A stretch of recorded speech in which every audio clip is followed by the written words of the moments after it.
Hi, everybody. What it do, baby boo? How's it going? What's lighting you up this week? Man, The Way Forward, Young Pueblo. Oh, yeah. Such a good book. Just came out. It's Shout really out good. Young Pueblo. It's like part of our morning ritual. It's really good. Soup is also lighting you up, no? Not. Nope. Out of spite. Soup is drowning me. Out of spite, I've made soup like 3 times this week. It's been great. Legit. I think we've had it 3 nights. We have. So there we have it. Internet had a little thing with that. It was so funny because so many men slid into my DMs and was like, soup's terrible. And I was like, no. And then all these women slid in and they were like, I love slurping. I love bobbing. I love everything about soup. I was like, damn. So this might be a gender thing. What kind of women are following you that talk like that? I don't know. That's what I want to know. What if they all did sound like that? Anyways. We did live in Nashville for a while. We did. But yeah, Young Pueblo always lighted me up. Shout out. What's lighting you up? Well, you kind of stole mine. I was going to say that book as well. But also homemade marshmallows have been my jam recently. They have been. I just keep making them. They're so good. I don't know. They are pretty good, especially in molds. Oh. In molds. Oh. They're different shapes. They come out and you're like, oh, that's fun. Yeah, I tried to do them in molds, but it actually didn't work very well. So. Well, it's the mold's fault. It's not yours. Thanks. How are you otherwise? I'm pretty good. I've had this lump in my throat for the past couple of weeks, which has been interesting. Tell us more. That's about it. Kind of feels like I have a pill stuck in my throat a little bit. It can tend to be a babesia symptom. So I'm trying to just stay calm, relax, remain calm. We have the tools. Well, we do. You can't help but have some triggering trauma come up when you have symptoms that are so specific like that. You're just like, shit. But it comes and goes. It's not constant. It's also not severe. Like I've definitely had it really, really bad. It could be something completely different. Totally. We started running again and it's been great, but it did start around that too. So I'm wondering if it's just like me sucking wind or something. I don't know. So could be that. Could be allergies. I have no idea. Even just before this podcast, we were talking about it. I think I didn't necessarily process that it could be scary. I keep telling myself I'm not scared or anything, but maybe I am deep down. Maybe I just have to acknowledge that. I mean, there's nothing wrong with the fact that certain symptoms are linked with your previous experience, and you don't have to be so stoic that you don't even think those thoughts, right. Like that is just unrealistic. But it doesn't mean that you're living in fear. So the other interesting piece to all this is literally everything else I feel fantastic. Yeah. If I didn't have this lump in my throat, I would argue that I feel the best I've felt ever. Yeah. For those who are not familiar with babesia, I think we've talked about it on here before, but it's one of the co-infections of Lyme. It's a teeny tiny little parasite and it lives inside red blood cells, but it has all these very kind of specific symptoms. It's different for every person, but that kind of fullness or like lump in the throat feeling is one of them. Air hunger is one of them. Haven't felt that. That's good. I mean, we're running and I feel totally fine. It has kind of a cyclical nature, so it'll flare up every so often, especially around full moons. Well, we're at like a half moon. I checked. Yeah. Who knows? We did send in a scan for Josh. I sure did. I was like, oh, yep, send it in. I've been pretty relaxed with that. And I've been curious just because I've had like plant medicine journey and things like that. Oh, my nervous system feels like it's so down, which is fantastic. I'm super relaxed. I'm super full of gratitude. So yeah, I've been like, I'm done with this. Like, I'm good. This popped up and I was like, yep, time to send one in. So we have the tools. I'm not worried about that. I believe in it so much and I believe in myself so much. This isn't going to even be a hurdle. But yeah, the symptom coming up brings on memories of the past that were very much not fun. Yeah. But overall, I feel fantastic. I just have a lump in my throat. Are you comfortable talking about the past life stuff that's been coming up? Yeah. Talk to us more about that. So I had something come up last week where I had this realization that I believe I was imprisoned in the past. And that's something that I've kind of oddly dealt with over my life, not being like imprisoned, but feeling like I've been in bondage or contained around the experiences that I have. Like with being sick or what? With everything from being sick to kind of like this awakening period that I've had to quote unquote gifts that I feel like I've been receiving recently. And I get scared and it's not anxiety like it's going to be taken away from me. It's just like, why do I have fear inside of all this? Around the new things that you're experiencing, like seeing things, hearing things, seeing things. Exactly. Okay. And last week I was like in a meditative state and I was really deep. And I had this realization that I think I was in a past life imprisoned for exactly what I'm moving into right now. And Mm, it feels like that fear's been amping up the past couple of months. And it's not like debilitating or anything. And it's not even a fear that I almost can fully associate with. That's the weird part. It's an emotion that I feel and I can identify it and I can be curious about it, but it doesn't take over in any mm. way. So, yeah, just have been super curious about that. We're talking to, what would you call her? I don't know, light worker or Light, something. yeah, tomorrow. I'm super stoked Ancestral about it. healer. Yeah. I'm very curious about that A conversation. couple past life things have come up in the past couple months. A couple times in my breathwork session, I originally had thought it was me seeing Zoe just at like 30 years. And then over time, I realized that it was actually, I feel like it was me in a past Mm, life. And I was like a good spirit and there was a bad spirit. And this lady was in a meditative state on a patio over a vineyard. It was very specific. mm, And the more I sat with it, the more I was like, that was more of a connection because immediately I thought it was you. sure. And I was like, "Oh no, this is scary." And then I was like, "Oh, it must be Zoe." But the connection felt like it wasn't anybody but me. And Wild. so, yeah, that was another one that came up. Who knows? When we talked to the light worker yesterday, she was just talking about how sometimes that happens when you're ready to clear and that you're moving into this kind of next phase Yeah. of your gifts. Yeah, I'm excited to kind of navigate through that. I heard in my meditation, was it yesterday or the day before, to stop resisting. And maybe I'm just resisting out of fear. I don't Mhm. know, but I'm excited to not. So hopefully this is the first step in that. Yeah, I'm so excited. I just love having conversations with people like this that are, like, really just tapped into something otherworldly Yeah, like I mean, that. she read you like a book I yesterday. know, It it was was hysterical. amazing. You kind of were like all over the place with your words Uh-huh. and not She, like stuttering, but like, yeah. and then she like just like word vomited exactly who you were. And I was like, Yeah. oh, okay. She's tapped in. Yeah. Yeah, so that'll be fun. I'm excited. We're both gonna have sessions with her. We'll let you know how it goes. Yeah, maybe we'll have her on. How you doing? Good. I mean, we had, like, a giant not argument, but just a passionate It was a passionate conversation. conversation a couple days ago just relating to our dynamics and my inability to change and Tendency to avoid.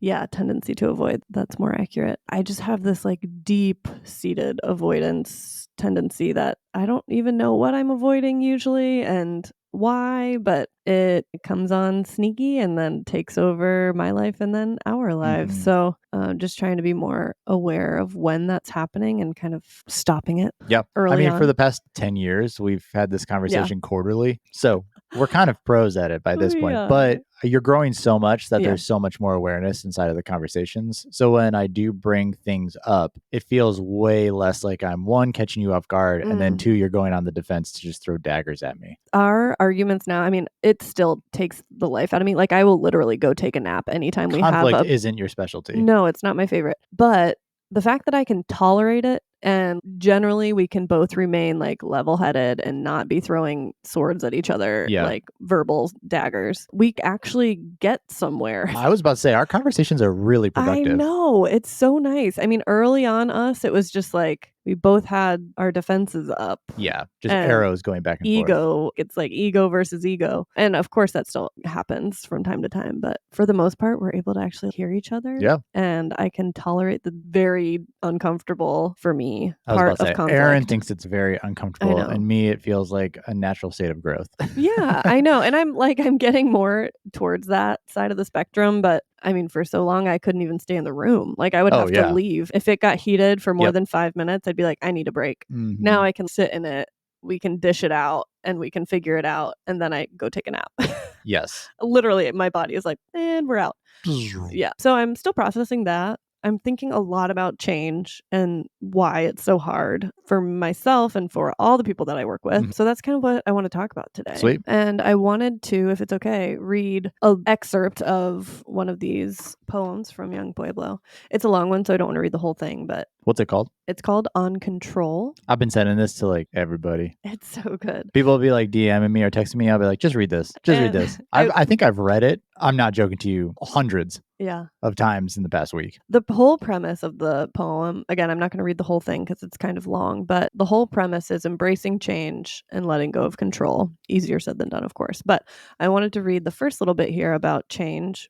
He says, if you were to take a deeper look at the foundation of nature, you would see that at its its creative core, there is the swift flow of movement, particles whizzing by at rapid speeds and interacting in different combinations, temporary connections breaking and forming. All that we know in daily life is animated by the undercurrent of change. Change creates the space where mind and matter come together to construct the illusion of self. It allows for endless possibilities and ensures the deterioration of each new combination. Nature exists in the form of a river. To fight this never-ending flow is to cause ourselves heartache and stress. So I don't know why we all desperately fight change, like as if it's even possible to do so. Like change is in our structure, it's in our makeup, it's the way that the world is constant change. In order to feel like we have some bit of agency over what feels like chaos, when really it's organized chaos, right? It's like this coherence. Things are moving and changing, but that doesn't mean it's chaos. It's just shifting in the sort of like wave forms. I don't know. That's how I like to think about it now. But when it starts to feel like chaos and not coherence, we try to control it. And we try to predict it. We try to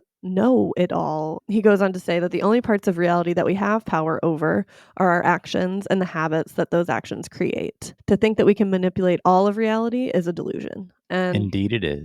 it is. So then he goes on to talk about like flowing with change instead of fearing and fighting it. And then the last line is the deepest healing and delight arise from letting go. And that is wildly true. But I've just been investigating like the kind of, which this is funny because I understand it's coming from a place of control, but I want to understand the neurochemistry behind change and why it's so freaking hard to initiate and to sustain in our lives. So we'll dive into more of it. I don't know if you have anything. It's interesting because I almost feel like change is where I thrive. But is that also a level of control? Does it feel like in the present I'm out of control, so I need change to feel like I am in control? I don't know. I've never investigated that, but change to me excites me, motivates me, gives me a shot of dopamine. Change from even rearranging a room to we've moved so many times we can't even count. All of that has been incredibly exciting to me. If things get stagnant for too long, I start to feel like there's stagnant water inside of me. I don't know if that's a level of control where I need a little bit of change or not. I don't know. I've never That's thought about it. interesting. That's like a paradox that I've not considered.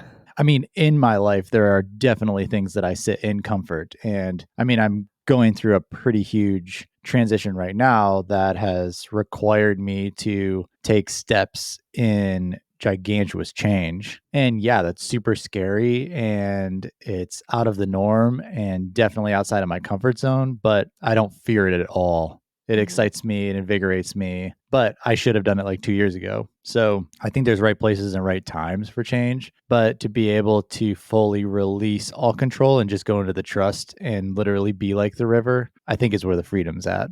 And I think regardless of if you're controlling the change or if you're allowing life to just change when it's needed, just like the seasons, then I think there it is. I just answered I just figured it out. So yeah, I am controlling inside the change when I force to change when it shouldn't change. But when I release all control and allow change to just happen, there's a really beautiful aspect to it. Just like the leaves changing to beautiful colors and then falling. Yeah, when I think about, and I've been just reading, again, I've been reading Atomic Habits. You've been reading? Oh, who, me? What? You learning? Get out of here. Get out of here. Been listening to a lot of Joe Dispenza's stuff about how change happens in the brain and like neurochemically. It's given me a lot of grace for myself. Not that I'm like making excuses because my nervous system has evolved this way. I'm just gonna never change. Yeah.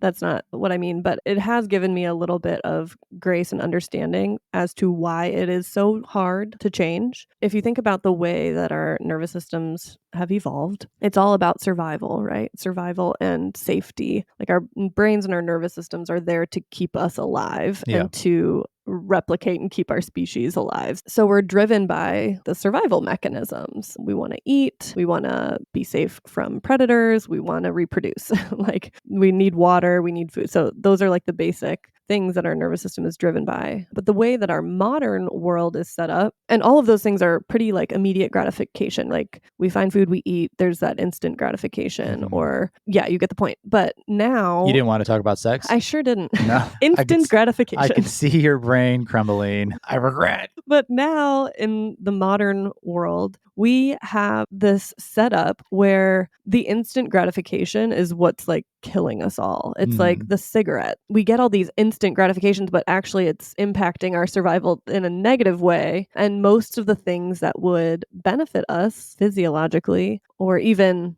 emotionally and from like a nervous system perspective, those things that would benefit us often have a delayed gratification, which it's just not how our brains are set up. And so it's really hard to get over that hump, Yeah. whether that's going to the gym or eating whole foods or meditating. Like all of these things do not intrinsically have an immediate gratification or reward in place. So I go to the gym 2 times, I'm not going to be fit. Right. Or I meditate once, I'm not going to have a calm mind after one time doing a meditation. So it's a matter of repetition and doing them over and over again before you really see the rewards. And in that way, I was kind of like, okay, I'm just human. That's just the way that my body and brain are wired. And yet I'm human. And therefore I have this like conscious ability to do it different and figure it out and to not be satisfied with just being stuck and repeating the same patterns that I know are not beneficial to me, to the people around me, to the world at large. Repeating those habits and those patterns day after day. Like the scariest thing to me,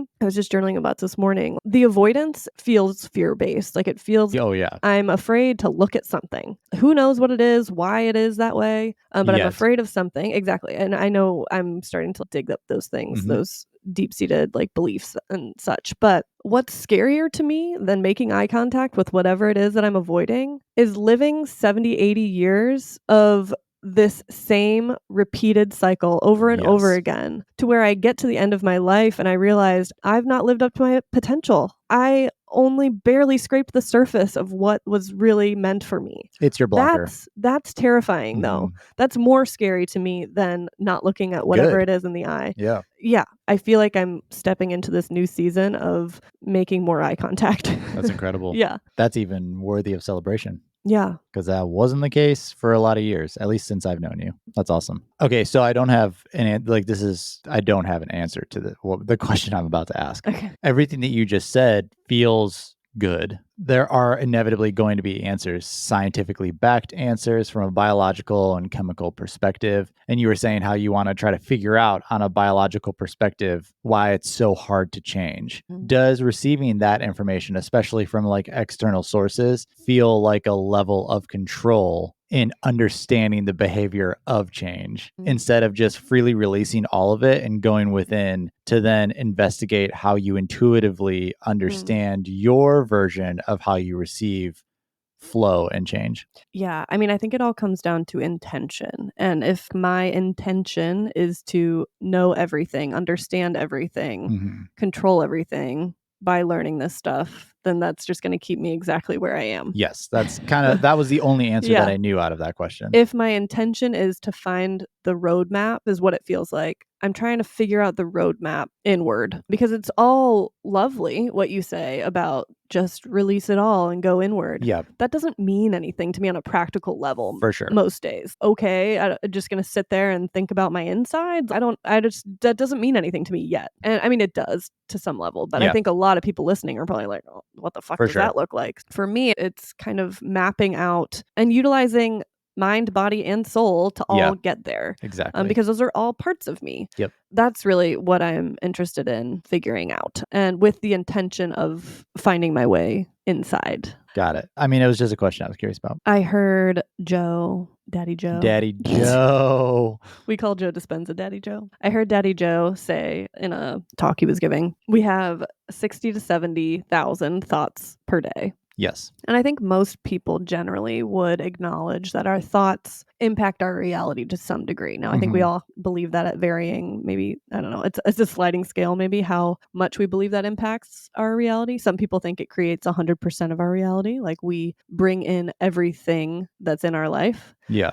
But like 98% of them aren't new, right? 90% of our thoughts, those 60 to 70,000 thoughts, are the exact same thought that we had the day before and the day before and the day before and the day before. And it makes sense because, like I said, we're wired for survival and our brains are really wired for efficiency. And so these thoughts, these habitual choices and actions that we take every day, like the way that we silence our alarm in the morning and roll out of bed and go to the bathroom and brush our teeth, like these are things that are completely mindless. We do them every single day. It's automated. Yeah, and so our brain isn't having to actually make decisions. Because imagine making all of those decisions over and over every single day, like really consciously. Yeah, That would be a lot for sure. for the brain. So that's why we have these sort of the ruts in the road of our brain. It's like these neural pathways that have fired together day after day after day. And so they wire together. And so there's these just very quick neural pathways are already formed. We don't have to think about it. It's subconscious, which is great for brushing our teeth and going to the bathroom. But what happens if those neural pathways are really negative, either thought patterns, I'm not worthy, or I can't do hard things, or there's a million different pathways that we can ingrain in the brain, but also like our habits. So whether that's smoking or doing things that we know are negatively impacting our health, but if we are just stuck in that kind of rut, that pathway, it becomes difficult to overcome it because it's subconscious. Like we have to start kind of unwinding those pathways in the brain. And so in a lot of ways, our personality, our thoughts, our emotions, our actions, our behaviors, like most people would consider that our unique personality, right? In a lot of ways, our personalities are creating our reality. And so in order to change my reality, which is kind of what I'm looking for, right? I have to almost change my personality. Otherwise, if I try to change my reality with the exact same personality that I came to this situation with, it's not going to change. Like it's just the same loop. How would you define personality? What I used to think was a box that I couldn't come out of. I don't know, like we talk about like the Enneagram and all the different personality typing and tests, and it's like tendencies that it almost feels like you're born with. To me, those feel like characteristics. Your character is something that you're going to have. It's part of like your consciousness, but your personality is based on external influences that morph you into be what is the safest. Yeah, and I'm learning now that probably the vast majority of my personality, and probably a lot of people, is just like conditioning. It's just social programs that we've been given by our parents and by our communities and by the society at large. I think that's the fun conversation around authentically, unapologetically you. Yeah. It's kind of tapping back into all of your characteristics to let your personality blossom into who you actually are instead of who everyone wanted you to be. And that's honestly why I think people from the outside looking in would say to me, what do you mean you have a problem with change? Like you're completely different than you were 3 years ago, 5 years ago, 7 years ago. Truly, I mean like unrecognizable to the person I was 7 years ago. And that is really because I think I've started to strip away some of what I thought was personality, but really is just conditioning.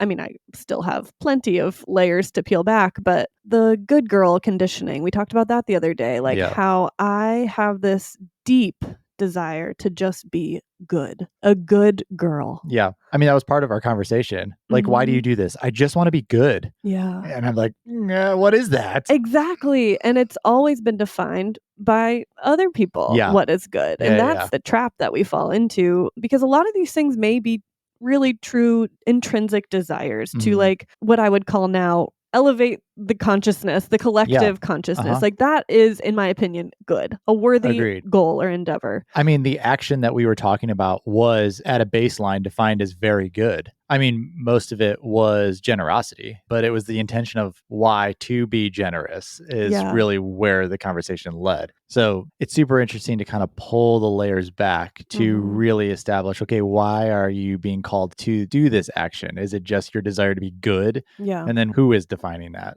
Right. And another kind of disorienting piece of this all is you and I will often talk through, like when I'm lacking motivation or action in my life, like when I feel really stuck and stagnant and slothful, for lack of a better word, we're both like, what was I doing back when, I mean, I was like getting straight A's in college, training for marathons, volunteering, working through college, like all of these things. Dating this hot boy. This stud muffin across from me. But I did not lack motivation in that season of my life. I mean, there were definitely times where I would like veg for a whole day or whatever, but I was hustling. Parts of that I admire and I want more of again in my life, like the motivation. But when I look back and I'm like, okay, so what was I doing then and how can I get that now? It was externally driven. For sure. I wanted the straight A's so mom and dad would be proud. I wanted to volunteer so everyone would see what a virtuous person I was. I wanted to work so that it would look good on my resume. Like all these things were externally driven. I wanted to run a marathon, to be completely fucking honest, because I had just gotten dumped by my boyfriend who was a runner. Yeah. Like there was just so many things then that were externally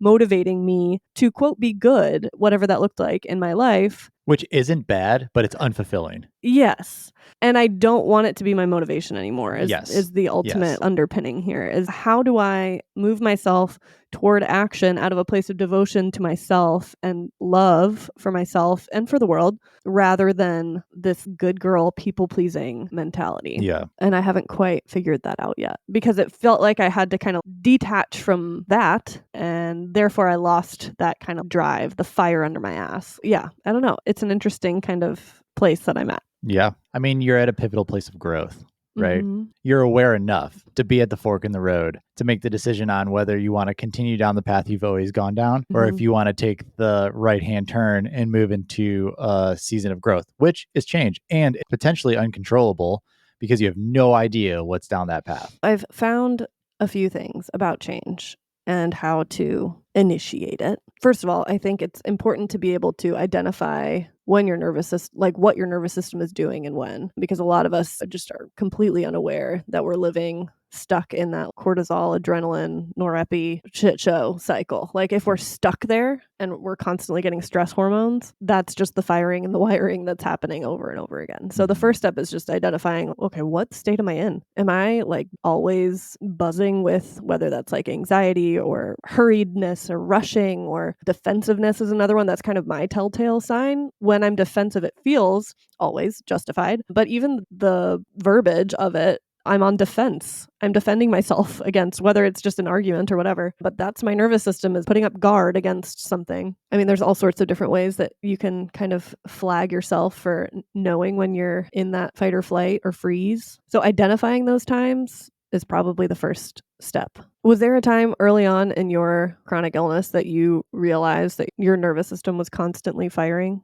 Oh, yeah. I mean, fairly quickly, that's the first thing you find when you're Yeah. in chronic illness. So many will blame your chronic illness on your nervous system being so on. And that is such a hot topic right now. Mhm. Everyone's talking about nervous system activation. Yeah, I was very well aware of it. I think it was finding the right modalities that helped me turn it off that mattered more than anything else. And that takes time. Each person's nervous system's reacting in different ways from the past, like childhood traumas all the way up to the present of whatever you've dealt with thus far. I mean, work triggered me and still does every now and then. And so having the right tools to be able to calm myself down or recognize or identify how my body feels is kind of the tools to help navigate through bringing your nervous system back to a leveled state. I think there are certain things that helped a ton where I can constantly feel like my nervous system is deactivated in the right ways. But still, I mean, yesterday I had a call that I felt like a zing in my body and my nervous system was activated. And I was like, sweet, I'm very well aware that this is causing me stress. I need to, when this is through, just take a moment to breathe, to meditate, to ground, whatever works. The more practice you have in that, the faster you're going to be able to bring your nervous system back down.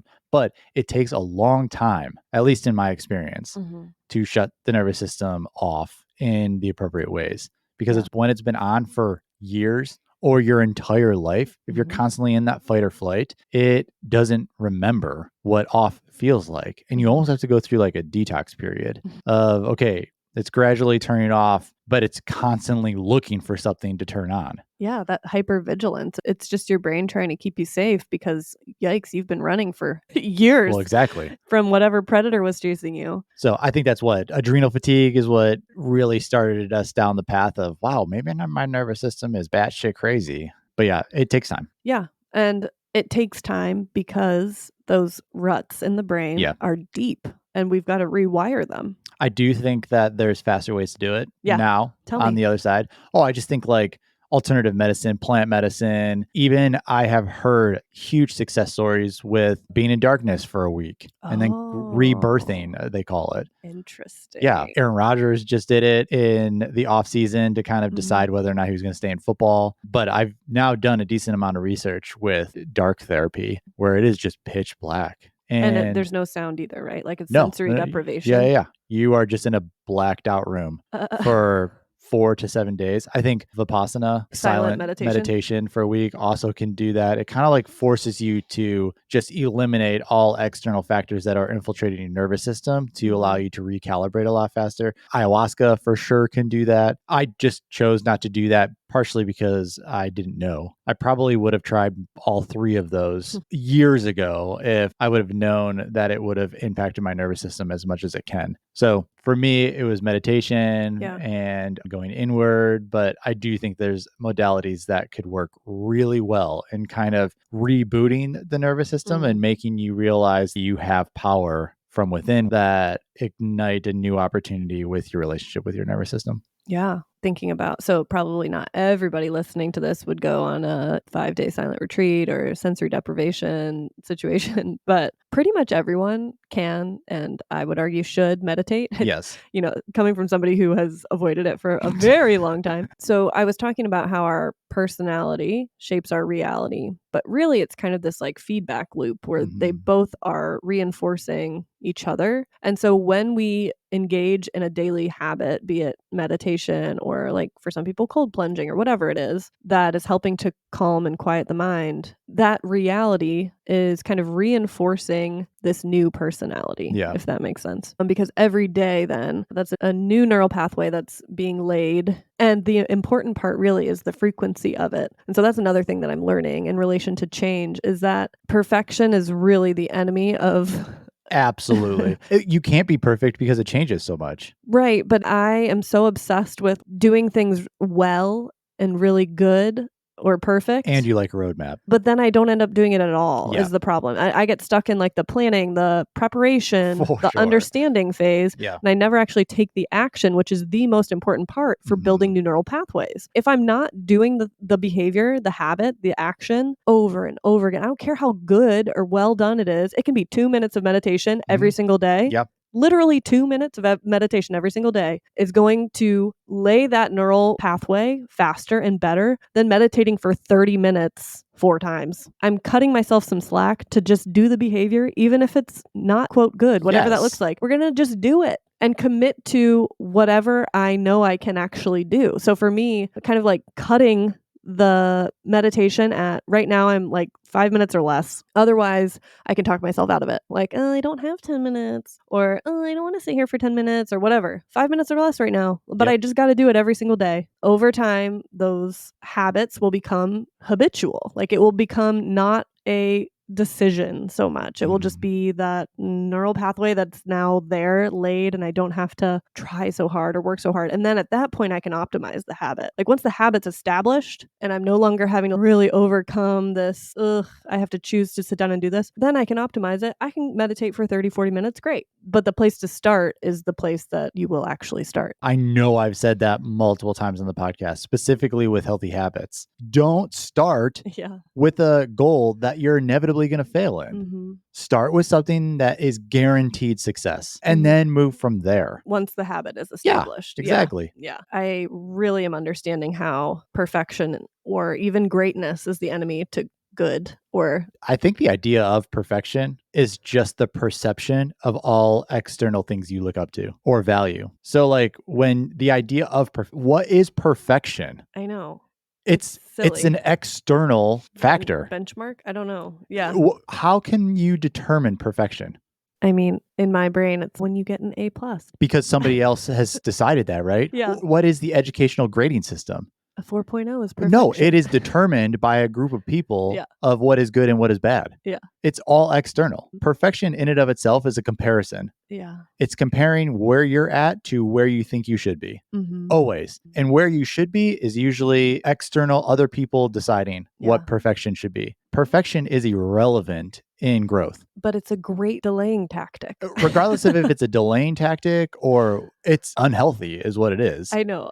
No, all I'm saying is the idea of perfection absolutely crumbles when you start to reconsider that the only reason perfection exists is because of others. The opinion of others, yeah. And that has complete irrelevance to your state of growth as a person. Yeah, I mean, I'm seeing now why I use perfection, or this idea of perfection that is really just an illusion, but I use it to allow myself to just get stuck in the planning or prepping or learning phase and not in the action phase. But that keeps me from changing then. In Atomic Habits, he talks about this college professor who gives an assignment. It was a photography class, and he gives his class an assignment to take photos, obviously. But half the class, their assignment was to take one incredible photo. And the other half of the class had to submit 25 photos. And he found that the ones that were assigned the 25 photos, they were the ones that were out there doing and practicing and taking pictures, even if they weren't perfect. They ended up having the most beautiful photographs submitted, whereas the other ones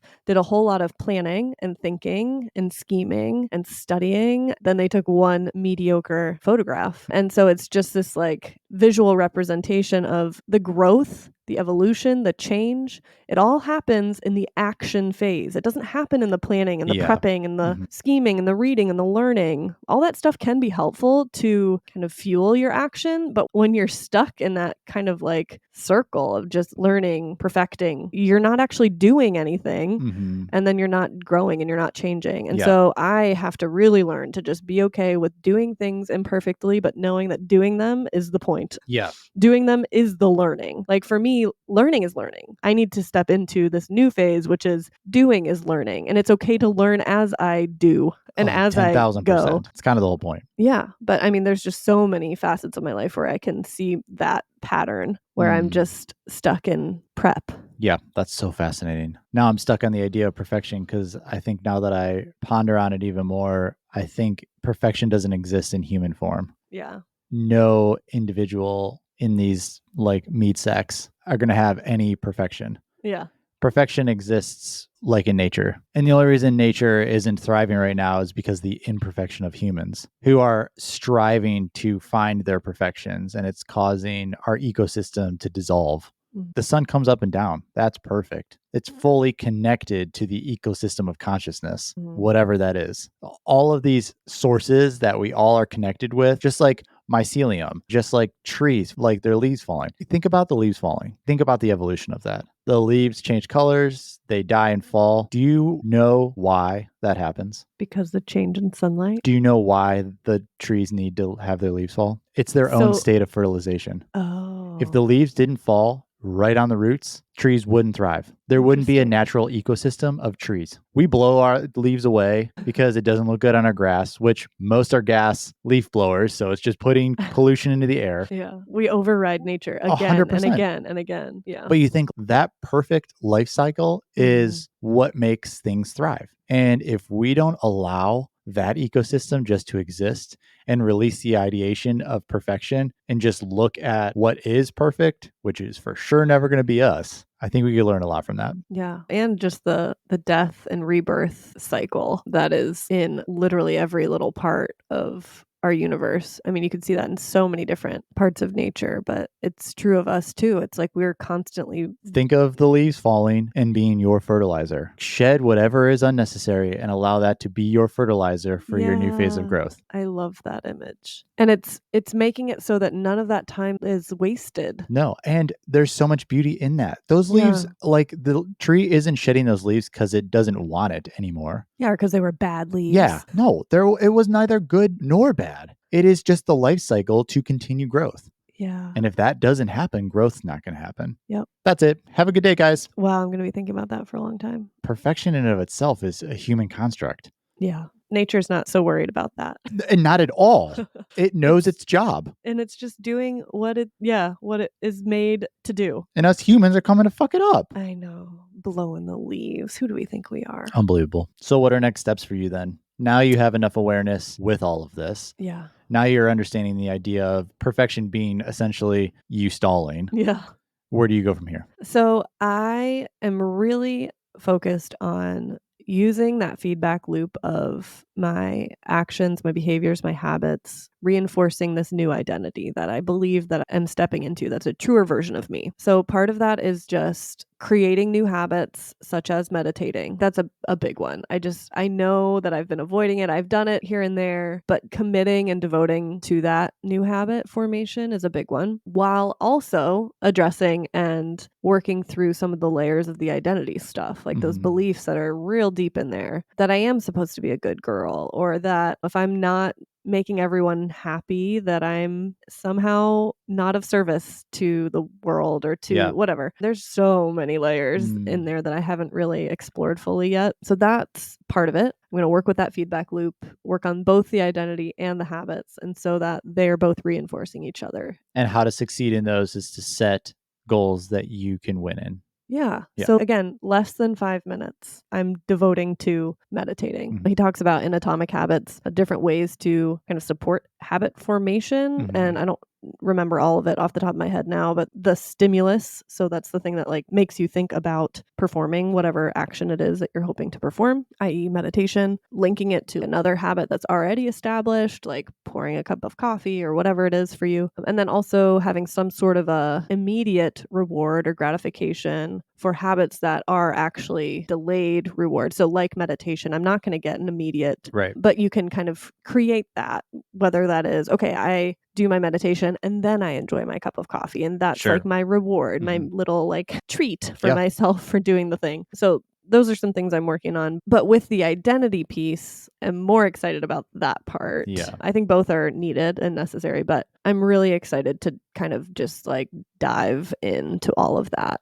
and do a lot of the kind of visualization stuff, the, I don't know, quantum stuff that you've been exploring and working with. Mhm. Was listening to Daddy Joe this morning talking about how in certain states of meditation, we all have this energetic field, right? That's what we're Yes. working within with Rudy too. The size of that field can shift and change depending on your internal state of mind in particular. So when the brain is calm and you've done this certain like coherence techniques, when your brain and your heart are in coherence and you're in that autonomic nervous system state where things are really reorganizing and healing and reconnecting, like when parts of the brains are speaking to each other that have been cut off, you actually become more energy and less particle or Yeah. less matter, Mhm. which is insane. Yeah. The field around you, which is measurable, like this isn't woo woo, it's measurable. It goes from a couple feet, maybe on a good day, to up to like 8 feet. Yeah. Your energy expands. And so you actually have less matter, less like 3D stuff about you, and more of this like infinite potential stuff, which is waveform, which we could go off on all sorts of tangents. I would love to nerd out about double slit experiment and things like that. But Mhm. talk to us about what that's looked like for you, because I think it's been really important for your change and evolution, kind of working with this concept of quantum and visualization and quantum leaping and all of that stuff.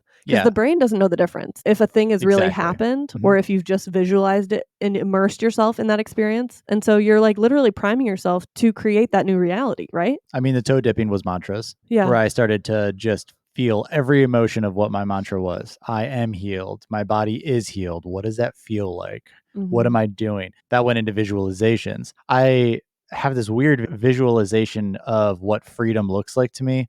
And the Mhm. best way to describe the scene that I play over and over and over is kind of like when she, in The Sound of Music, is running through the field I dancing. love that. It's kind of a similar scene in my Mhm. brain. Me just like arms open, completely free, frolicking through the grass. I visualize that all the time. I embrace the emotions that I'm feeling, the gratitude, the happiness, the joy, the authenticity. All is good in that scene. Same with like me being by the tree with the kind of like force field around me, protecting me. That's another place of safety, security, authenticity, no fear, no anxiety. All that I would consider bad is eliminated in those scenes. Then I moved into quantum leaping. And quantum quantum leaping is wild.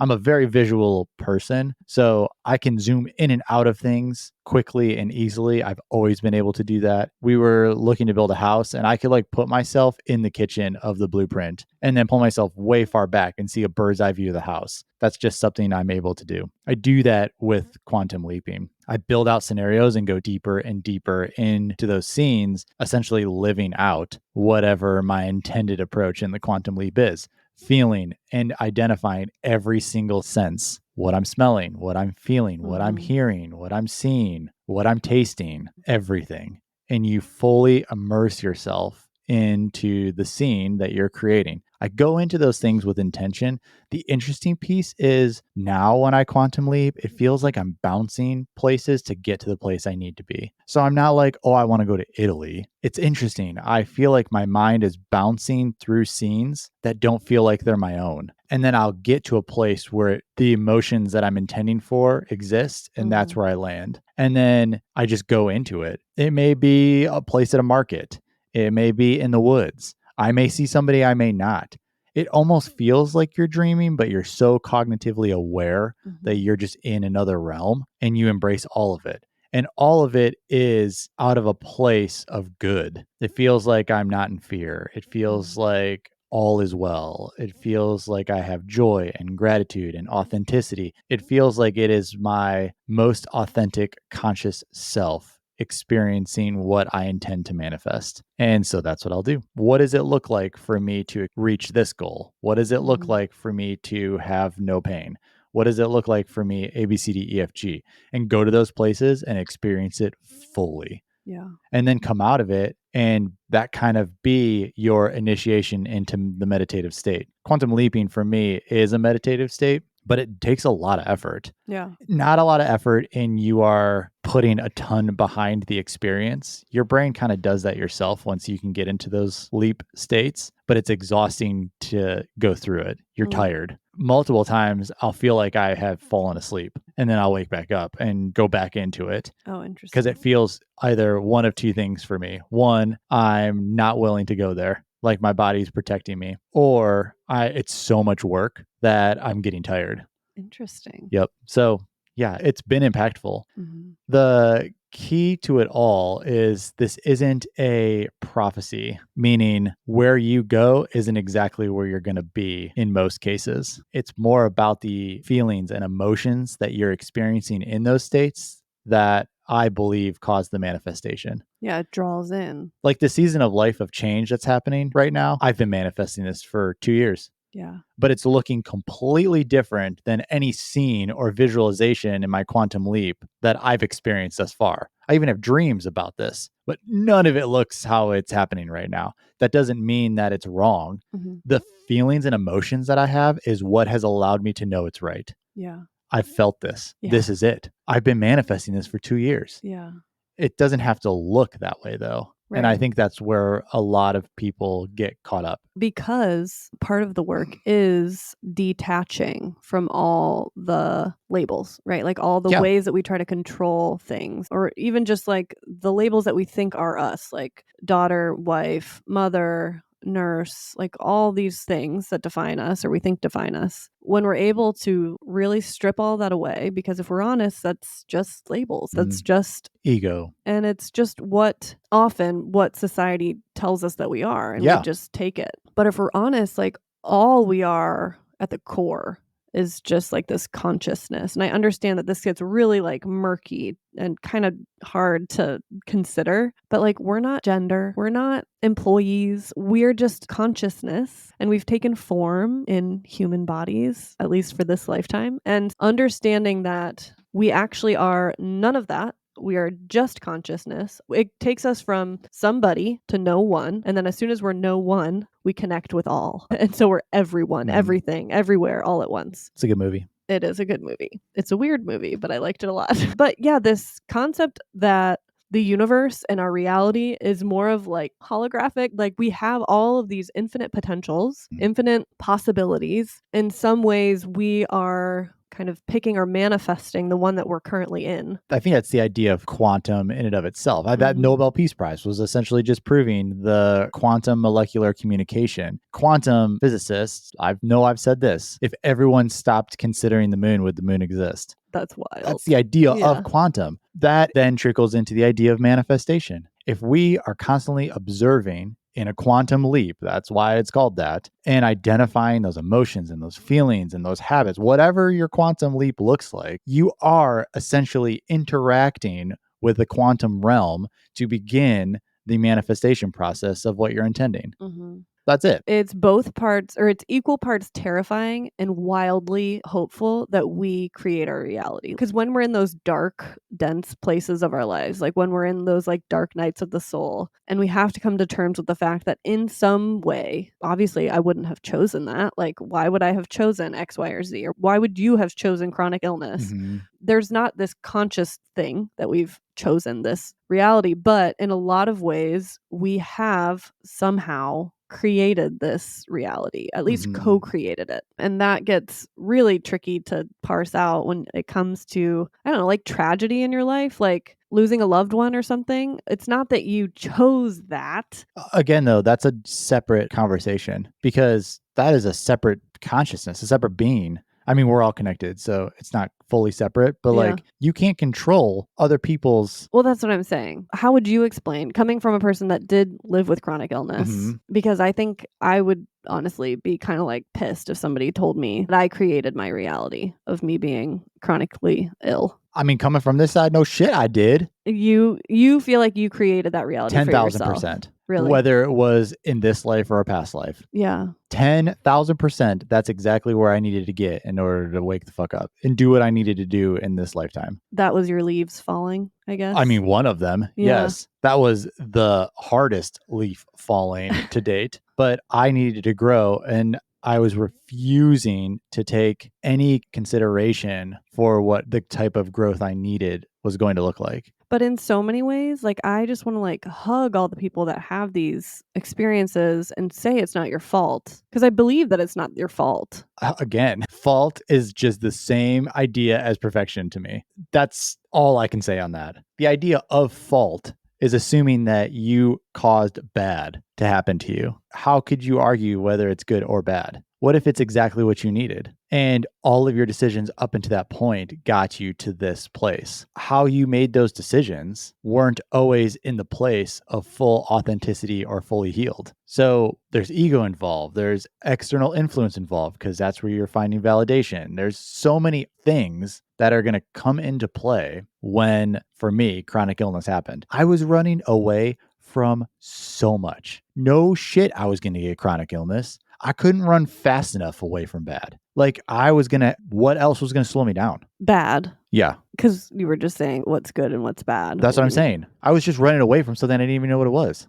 Yeah. So like it doesn't even exist now to me. Interesting. These things bend my brain. It's one, so difficult to explain. And two, your eyes are like, what the fuck are you talking about? I think I try to put myself in other people's shoes. And if I were dealing with some health crisis, I would be fairly angry if somebody told me that I, to some degree, chose that. Wow. We could break this down for hours. We don't have time for it. But I chose that. Your soul did, not your brain. Yeah, not your why would thoughts. our brain choose that? We're not going to. I think it's recalibration or an attempt to reboot. It's, did you turn your device off and on again? It's kind of the same thing. It's your soul's way of unplugging and replugging. Yeah, it's a reboot. This is just my opinion. Yeah. So I don't assume everyone else agrees with this. I think there's past lives involved. I think that multiple attempts were made throughout my past lives to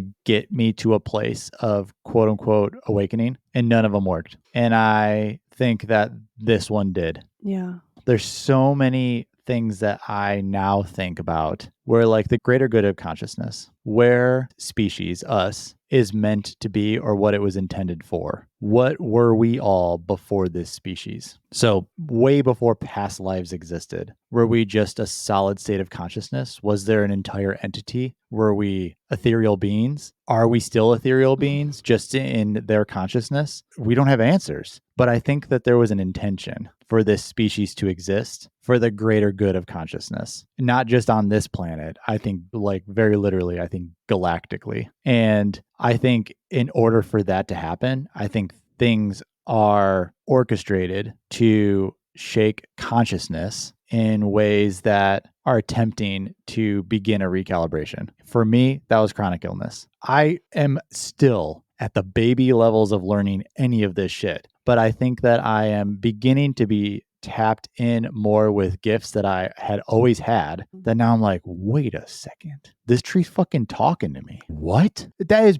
batshit crazy to even say out loud. I've never thought it was crazy. 2 years ago, if somebody had been like, there's a tree in the woods that you're going to go to and you're going to hear and feel things, I would have been like, you're ridiculous. I would have straight up been like, no. And now I'm out here, can't wait to go touch the freaking tree so I can hear something. Like, you can't tell me that I would have even remotely considered that without going through chronic illness. Yeah. Honestly, I though, wouldn't have. that's one of my biggest insecurities and something that I'm learning, because I feel like I haven't had. It's just not how you learn. You're learning in another torturous way. I don't want to go through what you're learning. Get out of here. You can have that. I mean, that's partially why the lump in my throat is scary. I don't want to go down that path. To me, I'm like, I need to stop resisting. I heard it 2 days ago in my meditation. What am I resisting? I'm about to go into that so hardcore. If this lump is just like a minute sign to be like, yo, bro, stop resisting. I thought I wasn't. When I like go and sit with that, I'm like, honestly, I am resisting it in so many ways. Resisting. I'm not speaking my your truth. voice. I was going to say, of course, it has to do with your voice box. 10,000%. Yeah. I for sure am not being as open and honest as I know I can be. Yeah. I am filtering because I care about other people, thinking that's going to hurt them. Interesting. Meaning, like, literally what I just said. It felt so good to say that I do believe that this goes way before our past lives. I know maybe 50% of the people listening don't believe in past lives, and that it goes way before our species existed, which I know maybe 75% of the people might raise their eyebrow on. I don't care how crazy it sounds anymore. Yeah. This is my authentic truth to me. And to feel like I have a piece in that equation is the gift to me. I know, like, in religion, you would consider that for the greater good of that religion, with God, for heaven and hell, for good and evil, for reincarnation. I know there's religious constructs under this idea. They're all saying the same thing. They're all saying the same thing. And it's exactly what I just said without a religious construct. Yeah. I just do believe that's what it was going to take for me to get here. I grew up in the evangelical church and it wasn't resonating. I had to go through chronic illness, then get here for this to resonate. And I believe that, like, if you're in a religion and you feel like that's resonating, you could get to the exact same place I am. Oh, yeah. I'm not saying that the religions are bad. I'm just saying it wasn't what was for me. I mean, objectively, they have done a lot of bad things in the world, but the religions themselves. Yeah. Yes. But if the teachings, though, are a lot of how the are. religions evolved. But if you sit in a religion that you fully believe in and it fully resonates with you, I do believe you can get to exactly where I am. Same. You could feel like God speaking to you through the tree. Yeah. Like, it's the exact same thing. Prayer. It's just like Reiki. It's all the same stuff. Yeah, it is. All I'm saying is it's all energy. In human terms, I believe that it's all energy. Yeah. That's as best as we can understand it. Kind of. On a quantum level, we're kind of realizing that it's even more than that. I mean, there's molecular communication that's happening. Freaking coral reef is spawning at the same millisecond every single year, but it's different every single year. Yeah, like, we have no understanding of how and why. That's communication that's way above an energetic level because we can't identify it. We can identify energy. That's what bioenergetics is. This is a communication that we don't understand yet. Who knows if they're just like so tapped into galactic communication, somebody in like galaxy 6125 is pushing a button to have coral reef spawn. Who knows? That's exactly how it goes. Yeah. Coral reef ignite. All this to say, though, this is eliminating all ideology and constructs that we have ingrained inside of us. It's impossible not to, up to this point, be influenced by the external, But I think now everybody have the opportunity to release all of that ego and start to build your own ideologies based on the experiences that you're having from within. Start small, yes. Do your 2 minutes of meditation, do all of that. I just don't think people realize all the power that we have within us. I know that was like our entire episode last week, but I think part of it is because we're scared. Maybe that is the lump in my throat. Maybe it is just because I am scared to speak my truth. Maybe it's scared that if I do fully lean into these gifts, it's going to get weird. But I need to release all of that and just speak the truth that I believe, not in an evangelical way, just in a thought-provoking way of like, hey, I'm not saying this is what you have to believe in, but I think there's way more to this equation that you're not considering. Yeah. I mean, intuition is just so valuable. Yeah. I think we don't tap into it nearly enough. I don't. It's like a superpower that none of us use. Agreed. We have access to source, whatever, all knowing, whatever, in here. That's intuition. Yeah. I mean, Daddy Joe talks about the pineal gland. Pineal gland? However you say it. People say it differently. I just don't like pineal gland for obvious reasons. Yeah, for obvious reasons.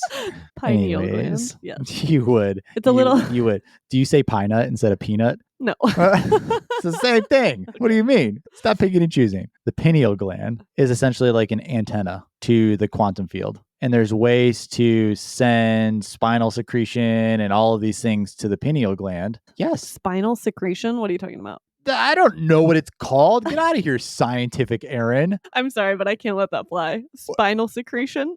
Yeah, it's like spinal fluid, but it's just secreting. It's not full fluid. It's like CSF. Do you think I know? No, I I'm trying don't. to help you. CSF. That could mean cerebral spinal fluid. But what are you talking about? You can do different types of breathing. You can do different types of stomach movements to start to put pressure on the fluid. Intracranial pressure to essentially go up your spine, dude.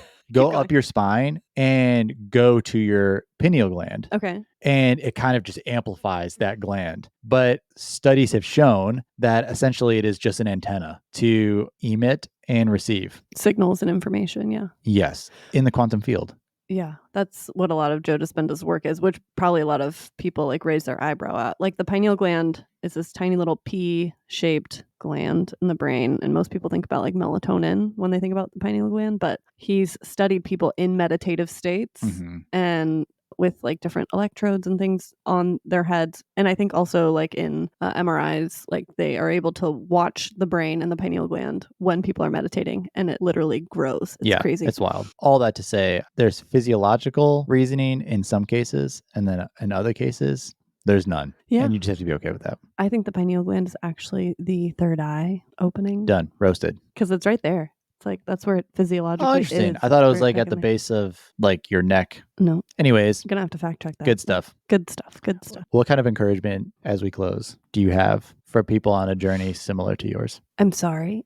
No, just kidding. We're in this together. I mean, I would say don't let planning and preparation and perfectionism keep you from action, because action is where real change happens. I would say cut yourself some slack, knowing that your nervous system and your physiology is in some ways stacked against you. But like when you're able to tap into your intuition and your inner knowing and those sorts of like kind of mysterious things, we can not override our physiology, but we have more power there. I think like the inner world, the inner body in a lot of ways is more real than the 3D material world that we're used to looking at and seeing and touching and feeling and playing with. Because I think we're not humans or physical bodies having a spiritual experience. I think it's the other way around, that we're spiritual beings having a human experience. So when we put all of our chips in the physical 3D material basket, or which is what society encourages. Yeah, because it's tangible.